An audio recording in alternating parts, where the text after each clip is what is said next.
And go. Hello everyone, Kansas State Representative Ford Carr here, and I've had some questions that have been asked of me by several people, and I'm going to try my best to work through them as quickly and as in detail as possible. One of the main questions that I've got, and I've copied the questions down, so I'm going to read them. And that question says, who secured the money for the 29th and Grove water contamination? I've heard you, I've heard Henry, I've heard Olitha, and I've heard KC. Okay, let me clarify exactly what took place. The answer to that question is all of the above. There's 165 members in the Kansas State Legislature, and nothing takes place without the majority opinion of all the legislators. So the short answer is all of the above. Yes, we all played a part. But let me give you a more detailed breakdown of what that looked like. And I'll try to make this as quick as I can.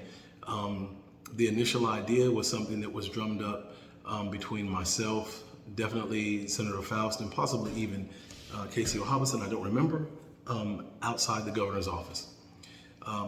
As we went into the governor's office and the subject came up, I happened to be the individual that had the majority part of the information with respect to the chemical spill, so I then did most of the talking. At some point later, Casey Hobson stepped out, and there's a name that we forgot, and we didn't put this in here, but no one knew, and that name is Susan Estes.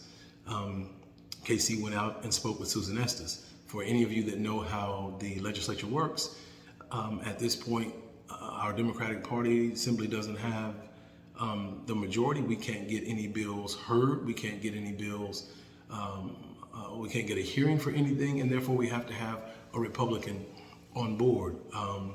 In as much as I disagree with the Republicans on almost everything, I will give them a hat tip on this one, most specifically Susan Estes, because she agreed to carry the bill in the Appropriations Committee. And the Appropriations Committee is where all the money comes from. There's not a dime that leaves the legislature that doesn't have to go through the Appropriations Committee to get the seal of approval. Now, she carried that. Henry Hogerson, and shout out to Henry because he was with us since he got involved. He wasn't there at the initial meeting, but he was there at subsequent meetings. He knew exactly what was taking place. He is, or at that time, I'm sorry, he's not anymore, but at that time he was the ranking minority on the Appropriations Committee.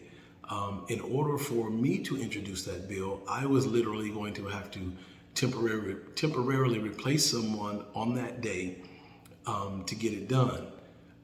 Again, hat tip to Susan Estes. She came and made the offer, and that offer was made because of Representative Casey Hobson made the offer. She asked if I felt like it would be okay if she introduced the bill, and absolutely. I wanted it to get passed, and I knew that was our best chance, so that took place. Now, in the meantime, behind the scenes, hat tip to Senator Faust Goudreau, because Senator Faust Goudreau went to the governor's office directly to see if the governor would get involved. Again, we had a meeting in the governor's office. We brought it up to the governor. I provided all the intricate details, and the governor took it under consideration. Senator Faust Goudreau followed up and got the governor's commitment for the $1 million. Representative Casey Hobson then brought up the idea of the local municipalities having what he called skin in the game. So we went into negotiations.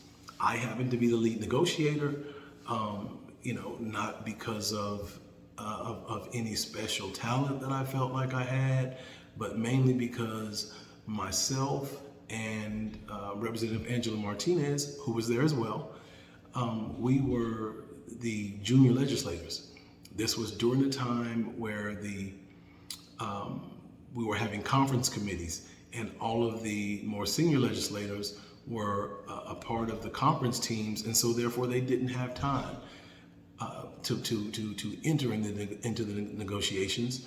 So the initial negotiations that took place between the governor's office, the state house attorneys, and members of KDHE, I led those negotiations, and subsequently every negotiation moving forward that took place in the State House.